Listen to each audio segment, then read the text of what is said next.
damang pagsamba sa pamamagitan ng pag-awit. At salamat sa panalangin. So magandang araw po sa bawat isa na dinala tayo ng Panginoon dito for a reason. Dinala tayo ng Panginoon dito dahil nais niya na tayo po ay sumasamba sa Kanya.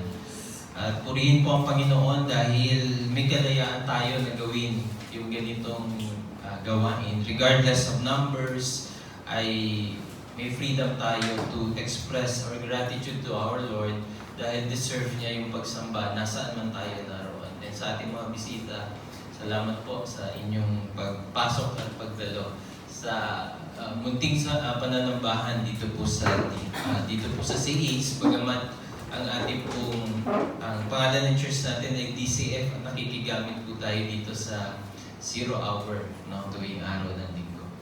But sa ngayon po ay magpapatuloy po tayo sa pagsamba at ito po ay sa pamamagitan naman ng pagpapahayag ng salita ng Panginoon. At ito nga po ay matatagpuan natin dito sa Mateo Kabanatang 18, Matthew chapter 18, verse 1 to 11. But kung ubusin po natin ito ngayon o i-discuss natin ngayon, eh masyado po tayong magugutom. Dahil abutin po tayo ng mga 2:00 bago po natin matapos. But of course, merong mga linggo pa naman na maaari po natin itong paggulay-gulayan. So, ang nais ko pong ibahagi sa inyo ay yung verse 1 to 6 lang. Verse 1 to 6. At next week or sa masusunod na linggo ay ipagpapatuloy po natin yung pagtalakay po dito. Bagamat sa DCF, I believe na talakay na po natin ang iba po dito dahil na-discuss na natin ang buong Matthew, Mark, Luke, and John. Natapos na po natin yun. Pero maganda rin na tumatanaw tayo doon sa Gospel books sa Bible, yung Gospel books, dahil ito po ay actually sabi nga, bakit kung ako'y tatanungin, sabi ko, sa DCF ako'y 12 years nang nag-speak linggo-linggo. 12 years nang nagtuturo. Ang dami ng ilang preaching na ang naipahayag. Sa DCF pa lang po iyon. So, graduate ako ng 2000 and ilang preaching na yung na-deliver. Ang dami. So, iyon po lahat ay sa biyaya po ng Panginoon na makapag-deliver ng ganong karaming mga messages at hoping na yung mga natamnan noong salita ng Panginoon ay nagpapatuloy at lumalago sa pagsamba at paglilingkod sa Panginoon. Dahil sa Bible may nakalagay, may lupa na nahasika na hindi handa or hindi matabang lupa. So nangamatay yung binhi na inihasik. Pero sa iba naman ay nasumpungan sila na mataba yung lupa at handa sila na tanggapin yung seed. So, iyon ay lumago. At tayo ngayon, nandito kasi natamnan tayo at lumago tayo sa ating doon sa seed na ipinunla ng Panginoon at nagpapatuloy po tayo sa ating pananampalataya at sa ating mga gawain, bunga ng ating pananampalataya at isa na puroon ang pagsamba. So, tayo po muna isang daling manalangin. Panginoon, maraming salamat na kami po ay mayroong kalayaan na tunghayan ang inyong mga salita. Basahin po ito at paggulay-gulayan, pag-aralan. At alam po namin, Lord, kapos ang aming mga karunungan upang unawain ang mga salita mo, Panginoon. Kaya po, sa oras na ito, kami po ay nagpapalinis po sa iyo. Linisin niyo po ang aming mga puso at isip at hayaan niyo po na maging malaya sa amin ang pagkilos ng banal na Espiritu mo, Panginoon, sa amin upang maunawaan po namin ang mga salitang ito na nakahain sa amin ngayon, Panginoon. Tulungan mo kami, Lord, na maging submissive, Panginoon, receptive and submissive sa iyong mga salita, Panginoon. At kung ano man po ang nais mong matutunan namin tungo sa paglagong espiritual ng bawat isa sa amin, iyon po ang aming naisin sa araw na ito. Maraming salamat po sa pangalan ng Panginoong Jesus. Amen. So, yung konteksto po nito ay makikita po natin na mayroong dispute among the disciples. May dispute, mayroong issue na pinag-uusapan ang mga disciple. It is about rivalry. may rivalry doon sa mga disciples. Sa loob ng disciples ng Panginoon, sa grupo na iyon ay mayroong rivalry. At ito po yung issue. Who is the greatest among the kingdom, in the kingdom of God? So that's the main issue na pinagtatalunan po ng mga disciples sa Panginoon. So meron pong Bible or meron pong isang aklat na ang kanya pong title is Harmony of the Gospels. Harmony of the Gospel. Kasi magtataka kayo, yung sa Synoptic Gospel, Matthew, Mark, Luke, yung po yung natawag ng Synoptic Gospel, parang nagkopyahan. Kasi sa mga bagong nagbabasa ng Bible, kapag binasa mo yung Mateo, Mark, Luke, sabi parang nagkopyahan. Iba-ibang author, pero bakit parang iisa, mababasa mo yung, parang nabasa ko na to dito sa Matthew. Tapos bakit andito rin sa Luke? Talaga bang nakita nila to? So may mga pag-aaral po dyan kung bakit po magkakatulad po sila. At ang Gospels po na ito ay tinatawag na Synoptic Gospel. Seeing together, no? Ang ibig sabihin ng Synoptic, no? Parang nagkopyahan. So pag nag-aaral ka ng Bible, aalamin mo na lang kung alin yung nauna. Ano po? So sa SOD na pag-aaralan po yun. So basically, halos isa lang po sila. So dun sa Harmony of the Gospels, isinama po doon yung John, Matthew, Mark, Luke, and John. So babasahin ko po sa inyo yung pagkakalatag po noong mga kaganapan pangyayari. So ibig sabihin, yung babasahin ko po sa inyo, ito po talaga yung nangyari. Ito po yung ayon sa pagkakatala dun sa Matthew, Mark, Luke, John, dun sa Gospel books. Ito po iyon. Babasahin ko po sa inyo. Same kwento, pero yung mga salitang ginamit, mas kompleto. Pinag-aralan po yan ng mga matatalinong scholar at according dun sa mga salita, makita natin mas kompleto dun sa Harmony of the Gospels.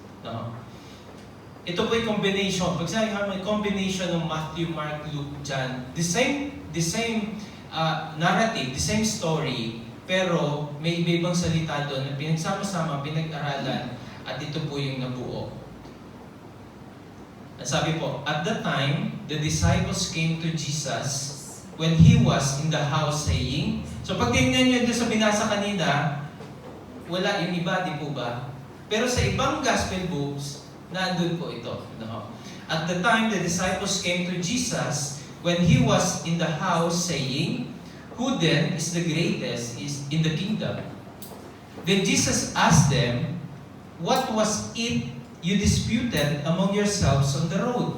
But they kept silent, for on the road they had disputed among themselves who would be the greatest. And He sat down, called the 12, and said to them, if anyone desires to be first, he shall be last of all and servant of all. Then He, perceiving the thought of their heart, took a little child and set him by him in the midst of them.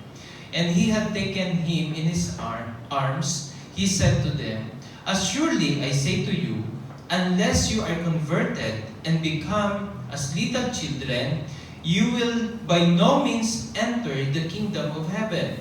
Therefore, whoever humbles himself as this little child is the greatest in the kingdom of heaven. Whoever receives one little child like this in my name receives me. And whoever receives me receives not me, but Him who sent me. For he who is least among you all will be great. So the issue, yung issue dito happened when they were outside of the house. Nasaan sila? Doon sa konteksto, titingnan natin yung konteksto. Nasa mission field sila. And they were in the Capernaum. Nagmi-mission po sila. And along the road, while on the road, naghahanap sila, tatalo-talo sila. Sino ba ang great sa atin dito? Kung tatandaan nyo sa Mark chapter 10, di po ba? 35 to 37. Merong pakibukas doon. 35 to 37, meron doon merong issue din doon. No? Anong issue doon? Ang sabi nung nanay ni may issue doon. Yung nanay ni, sila pa lang to. Si James and John. Sino ba ang Panginoon? Pwede bang akong maging kanang kamay mo? At yung isa sa kaliwa? Pwede mo bang ipwesto nyo kami sa kaliwat kanan nyo? Magkapatid po yun. So doon pa lang, nalaman nyo ng mga disciples. Pira, kung may pwesto yung dalawang magkapatid kumukuha ng pabor doon sa Panginoong Jesus. Hindi pa nakontento. Meron ding story dito na yung nanay, pumwesto na rin. Kinausap ang Panginoong Jesus. Pwede ba yung anak ko, mga anak ko, dalawang kong anak, ilagay mo sa bilang kanang kamay mo at kaliwang kamay mo? Nahalaman uli ng mga disciples yun. Nag-grumble din sila doon. Nag-murmur sila. Pinag-usapan din talaga itong magkapatid na ito. Talagang gustong pumwesto gusto ng posisyon. So dito, itong pangyayari ito, ganun din. Meron ding issue na ganun. Who is the greatest in the kingdom of God? So there was rivalry doon sa panahong iyon. Habang sila magkakasama, nagtatalo-talo sila, sino ba pinakamagaling sa atin? Sino ba ang pinaka-great in the kingdom of heaven? So yun po yung issue po dito. Ito po yung konteksto, para mas maano po natin. At itong issue na to mismo ang nais ikumpronta ng Panginoon Jesus. Kinumpronta po ito ng Panginoon Jesus. Ano pong na-observe natin, paano niya hinandle yung inquiry? May inquiry yung mga disciples sabi nung sa verse 1, at the time the disciples came to Jesus saying, who then is the greatest in the kingdom of heaven?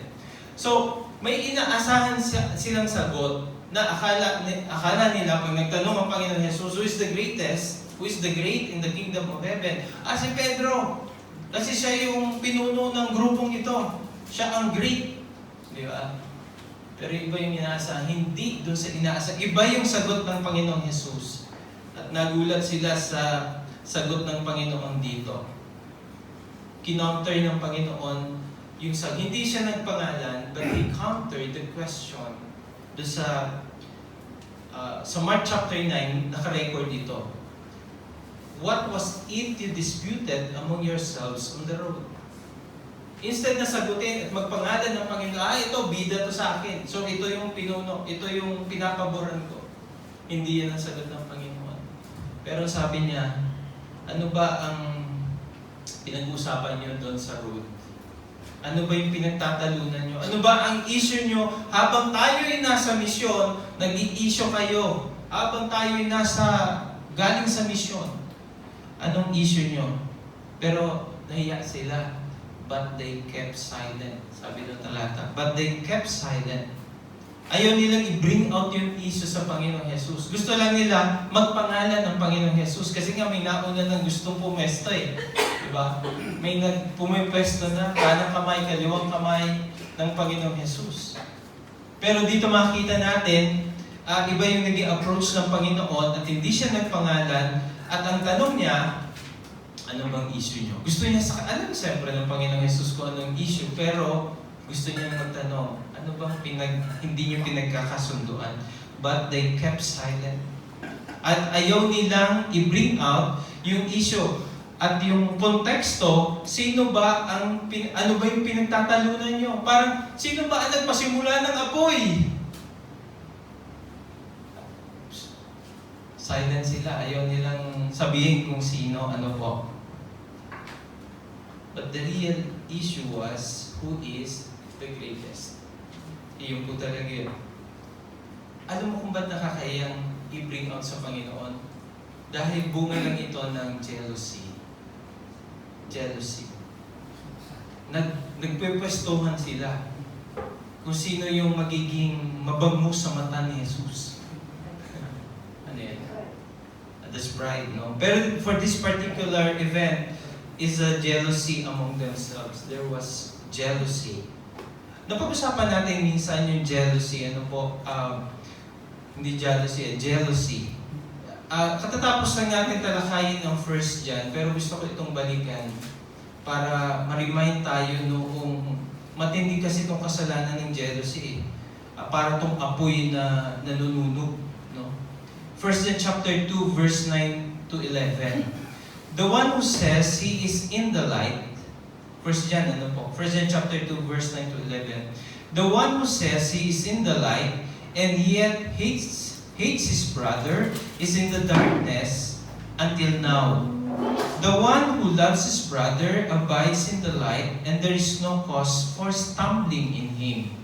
But the one who hates his brother is in the darkness and walks in the darkness and does not know where he is going because the darkness has blinded his eyes. So chapter 3, verse 11 to 15. For this is the message which you have heard from the beginning, that we should love one another, not as Cain, who was of the evil one, and slew his brother, and for that reason did he slay him, because his deeds were evil, and his brothers were righteous. Do not marvel, brethren, if the world hates you.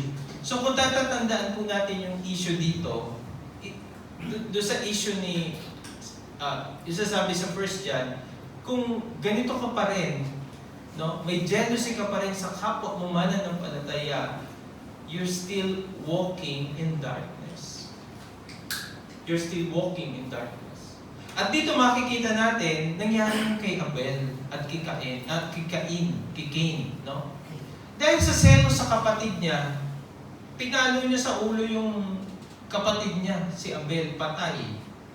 Dahil yun sa issue ng pagsamba, issue ng offering, kasi pinaboran ng Panginoong Diyos ang offering ni Abel. Nag-offer din naman si Cain o si Cain. Kaya lang, hindi pinaboran ng Diyos yung offering ni Cain. So, ang ginawa niya, nagalit siya kay Abel at pinagplanuhan niyang patayin at pinukpok niya sa ulo patay yung kanyang kapatid. See? Nagsimula yun sa jealousy. Yung jealousy can create trouble inside the family, inside an organization, inside kung saan man. Kahit nga sa magkaibigan, kung may jealousy, no, pwedeng umabot sa siraan at patayan. Saan po ba galing yung jealousy? Balik tayo dun sa konteksto nitong pinag-usapan natin. Saan ba galing yung jealousy? No? According dito sa passage. Na-trigger ito sa chapter 17. Kung babalikan mo yung chapter 17, merong favor na natanggap si John, James, and Peter. Kasi yung tatlo, yun yung inner circle ng Panginoon.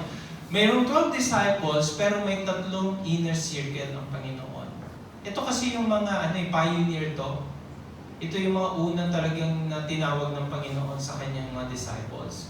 So na-trigger iyon, yung dispute na yun, na-trigger doon sa chapter 17, the Transfiguration.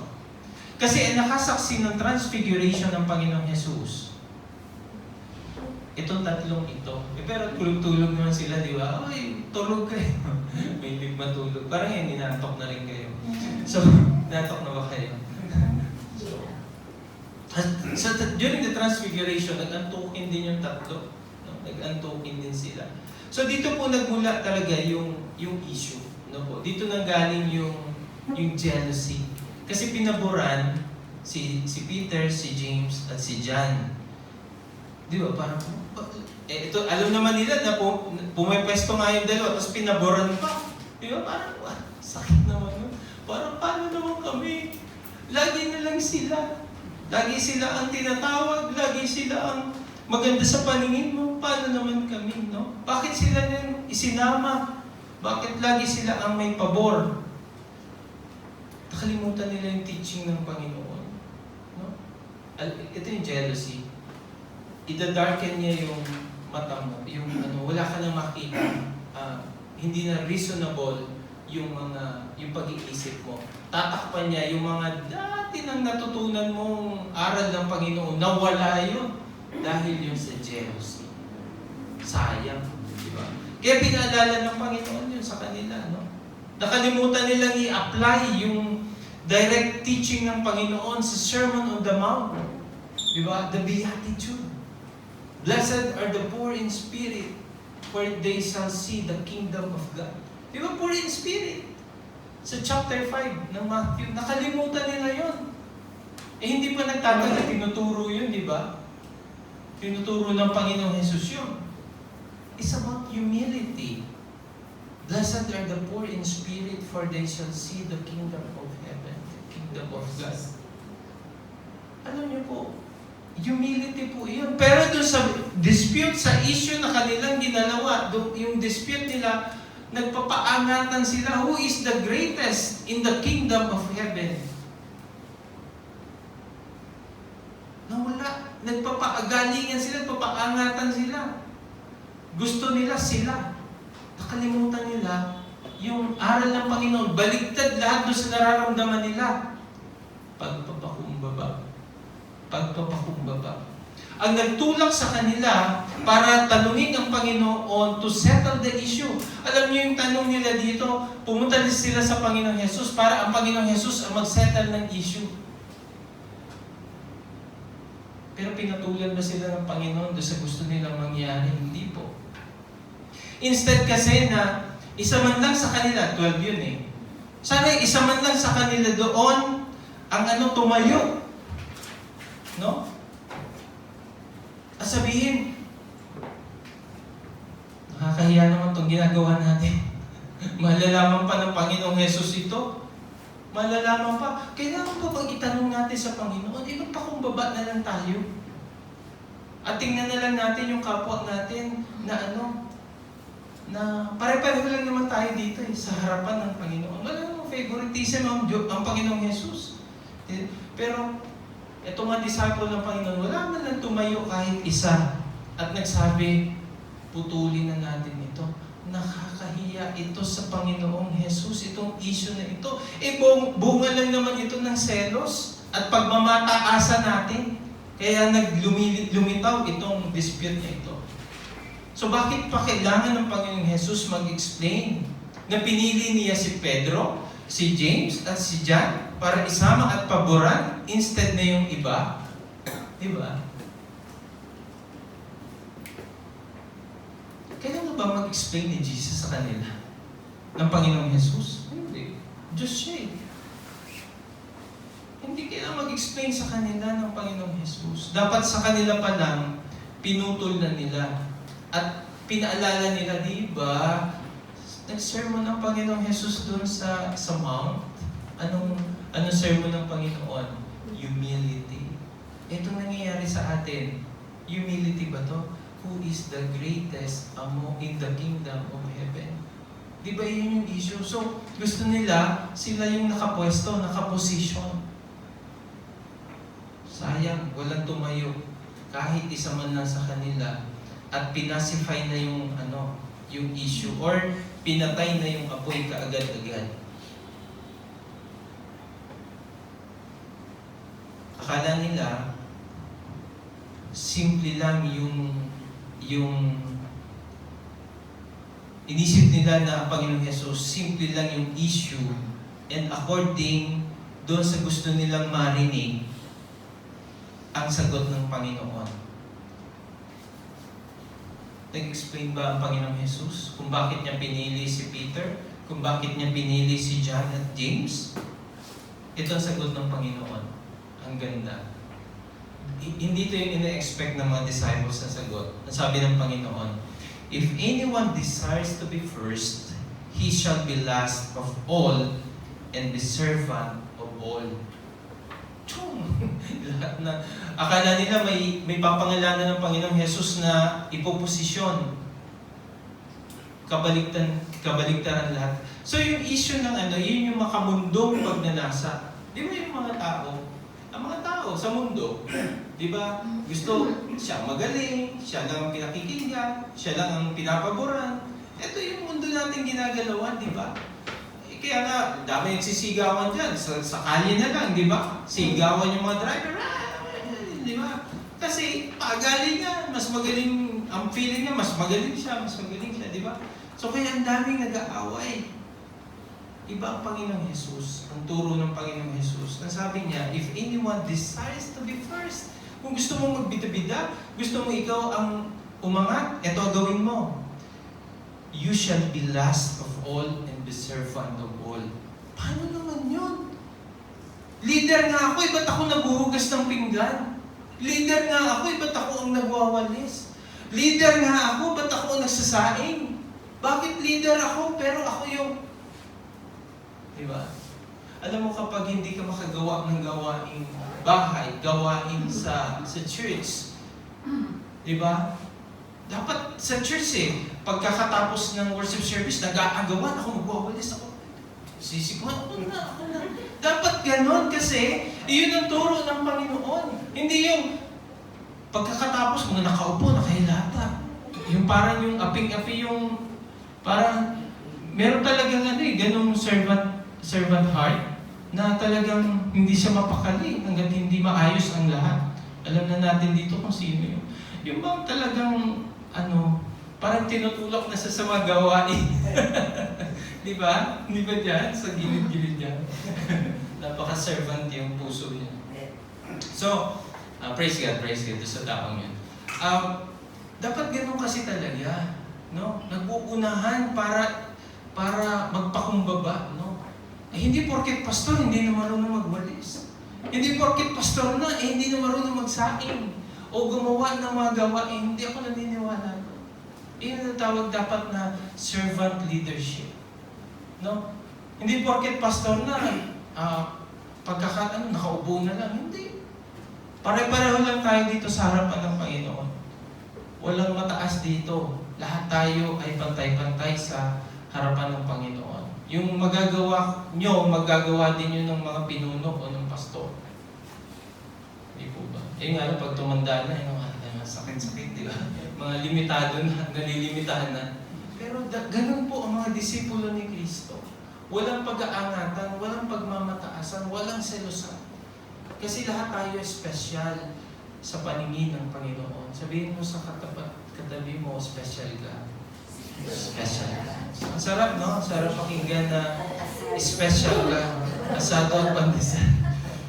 So, if anyone desires to be first, he shall be last of all and servant of all. It's simply saying, do not murmur.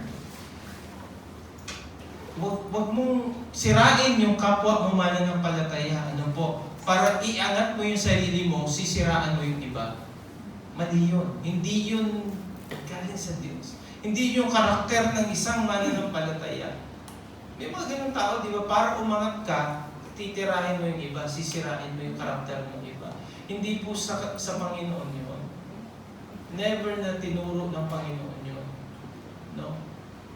Dapat mag-grow tayo sa ating pananampalataya. Huwag nating siraan o hanapan ng kapangitan na para magmukha kang perpekto, hahanapan mo ng kapangitan yung kapwa mo mananampalataya. Hindi tama yung gawain na iyon. Para mas maging banal ka tingnan, yung iba makasalanan. Ganun ang dating. He shall be last of all and be servant of all. Be humble. Remember sa 1 Peter chapter 5 verse 5, God opposes the proud. Pero iniaangat niya yung mga humble. No, yung mga nagpapakumbaba, tinataas yun ng Panginoon. Hindi mo na kailangan mag-effort, itataas ka ng Panginoon. Sino yung mga pinipili ng Panginoon para gawin ang gawain niya? Yung mga humble. Pag proud ka, hindi ka piliin ng Panginoon. Bigyan ka niya ng mga matitinding mga pagsubok ng buhay para maunawaan mo na kailangan mo magbago at baguhin ang iyong pag-ugali. Wala tayong dapat patunayan, di po ba? Tayo, dito sa mundong to, mga kapatid, mga Kristiyano tayo, wala tayong dapat patunayan. Hindi mo kailangan i-prove yung sarili mo. No? Kasi pag pinaprove mo sarili, may pride. May pride yun. Mag-reflect ka. Gawin mo yung best mo. Kung ikaw Kristyano, gawin mo lang yung best mo. Siyempre, may galing ka rin naman. Wala naman tao walang galing, lahat naman magaling. Hindi naman yan nasusukat doon sa pinag-aralan, tinapos, hindi. Nasusukat yan yung karakter, no? Yung pag-uugali natin. Kasi kahit wala kang pinag-aralan, mababa lang, pero yung karakter mo ay yung karakter na gusto ng Panginoon na develop sa'yo, then God will lift you up. Itataas ka ng Panginoon. Diba may kantang gano'n? Itataas kita. Hindi ako kumanta.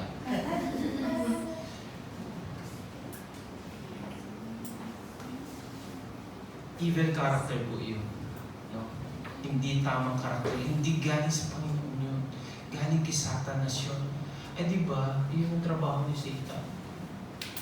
I-inject sa atin yung mga kapangitan ng ugali para mangwasak. Yun ang trabaho ni Satan eh. Pumapasok siya sa tahanan para manggulo, mangwasak, at pumatay. So, yun yun. Yun ang trabaho ni Satan. Yung mga disciples, ayaw nilang nalalamangan sila. Gusto nila sila lahat ang magaling o isa-isa. Sabi sa Matthew 19 verse 30, "But many who are first will be last, and the last first." Ito pong sa Matthew 19, ang konteksto po nito is about the doctrine of election. Ano po? Yung Israel, yun yung piniling bayan ng Panginoon, doon pinanganak ang Panginoong Jesus eh. Yung mga Hudyo, sila po yung first.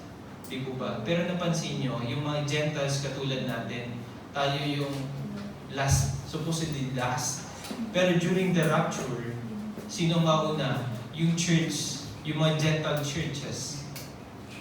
Naiwan yung ano. Kasi hanggang ngayon, ayaw pa nila kilalanin si Jesus na siya na yung Messiah. So maiwanan sila. Sayang, di ba? Sila na yung panganay, sila na yung nauna eh. Pero nasayang, kasi until now, matataas ang pride nila.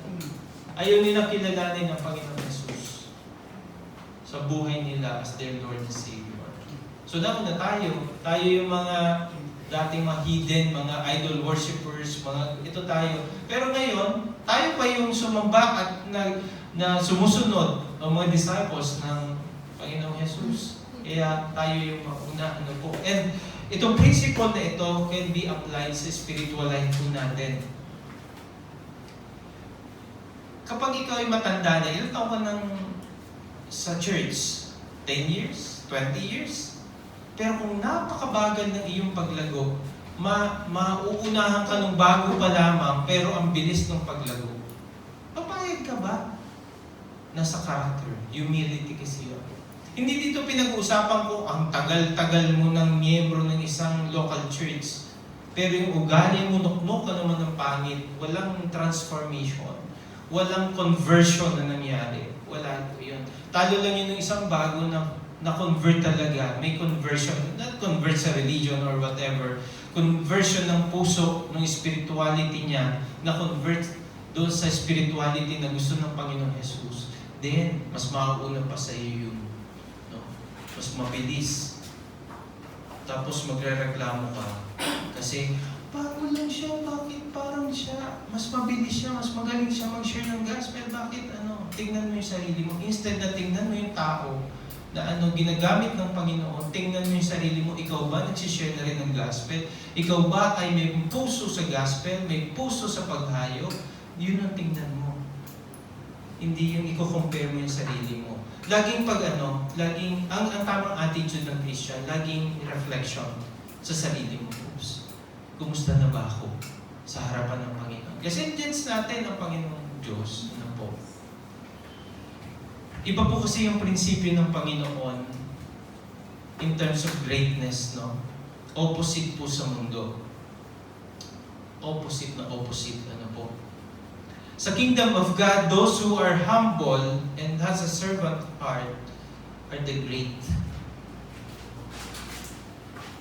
Hindi yung mga may posisyon, proud naman, may pride.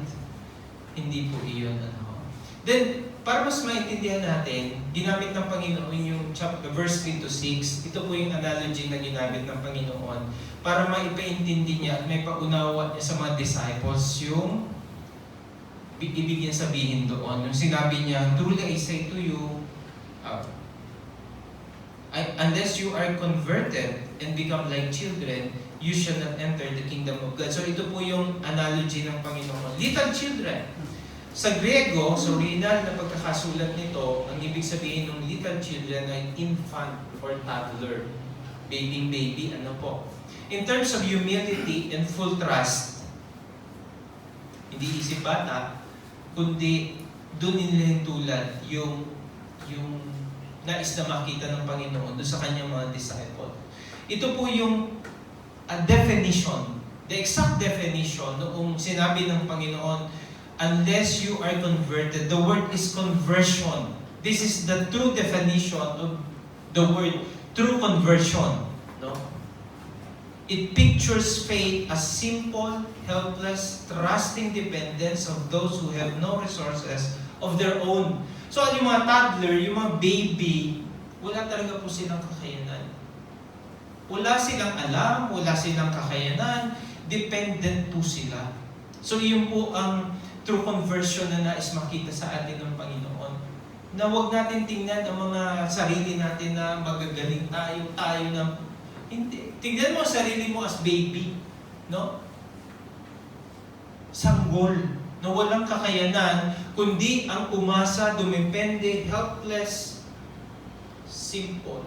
Iyon yung pictures of faith na hinahanap ng Diyos sa kanyang mga disipulo. Ito yung mga toddlers o babies na kung saan walang achievements. Wala pang graduate, wala pang napag-aralan, no? Wala silang accomplishments, yung little children na binabanggit dito.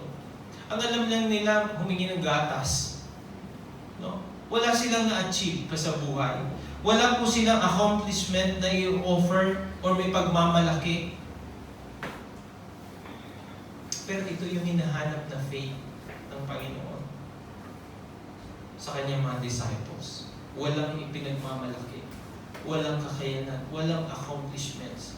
Dependent lang sa Diyos.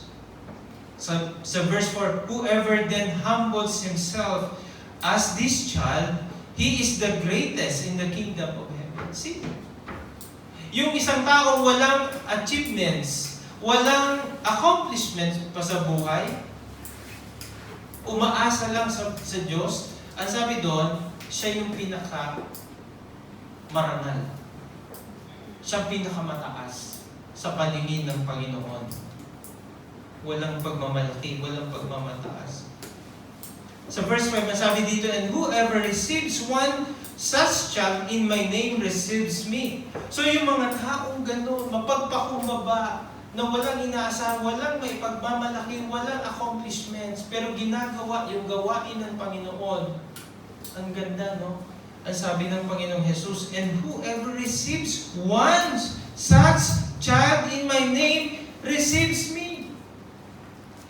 Pag tinanggap po ang mga taong iyon na wala pang may pagmalaki pero nagiging maganda na sa paningin ng Panginoon, pag tinanggap mo yon, hindi lang siya ang tinatanggap mo, kundi ako mismo ang tinatanggap mo. Pakita natin, no? Tanggapin natin yung mga taong ganon. Walang may pagmamalaki, nagsisimula pa lang, talagang gusto lang mag-worship, gusto lang maglingkod sa Panginoon. Walang ibang inaasahan kundi ang Diyos.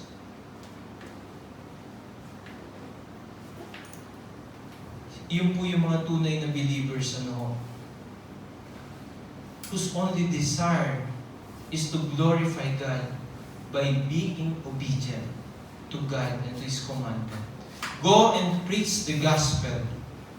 Katulad ng mga bata, Receiving them is tantamount to receiving God receiving Jesus in your life. Verse 6, panguli. But whoever causes one of these little ones who believes in me to stumble, it is better for him that a heavy millstone be hung around his neck and that he be thrown in the depth of the sea.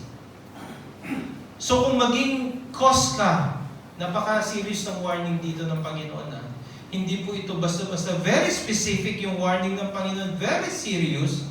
Na huwag kang maging cause ng ma-stumble yung mga baby na to. Pag iyan nawala sa fellowship, pag iyan nawala sa pamilya na tisod, yung sinare ko dati nung minsan, may sinare ako si Mahatma Gandhi. Pumasok na sana eh. Pinagkaisahan ng mga puti. Nawala. Ito yung point ng Panginoon Jesus dito. Kaya napaka-serious ng warning ng Panginoon dito. Huwag kang magiging cause ng stumbling block sa mga believer. Ano po? So tingnan natin ang mga sarili natin. Nagiging cause ba tayo ng stumbling? O na-stumble ba yung mga kapwa natin mananampalatay sa atin? Itinataboy ba natin sila doon sa fellowship? Dahil wala naman po kasi ang grupo ng tao sa loob ng church. Isang nag-iipon at isang nagtatapon. Sino ka doon? Let's pray. Panginoon, salamat sa reminder, Panginoon, sa amin sa oras na ito. Very serious, Panginoon, ang paalala mo sa amin, Panginoon. At mabalikan po namin itong mga aralin na ito, Lord. For a long time, ito po ay tinuro mo sa amin. Pero nakita po namin, Panginoon, na ipinapaalala mo sa amin yung issue ng humility, Panginoon.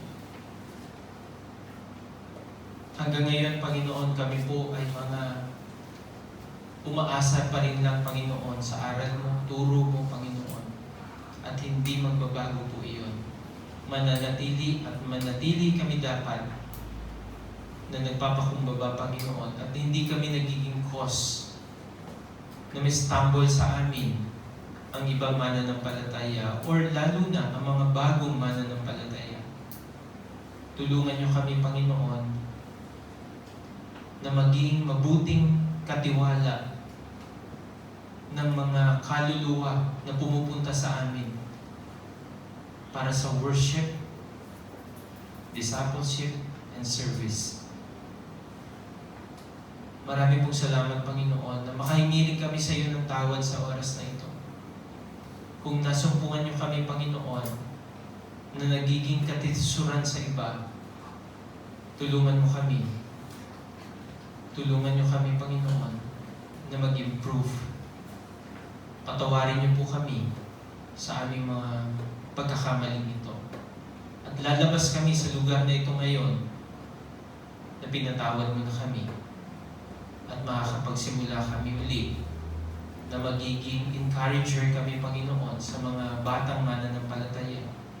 Maging encourager kami, Panginoon, sa mga nanghihina sa kanilang pananampalataya. Kami ay mga ambassador ng pag-ibig mo. Representative kami ng Panginoong Jesus dito sa lupa. Masumpungan kami, Panginoon, na tunay na mga mananampalataya, hindi lamang sa salita, kundi sa pamumuhay namin, kami ay mga totoong mananampalataya mo, Panginoon.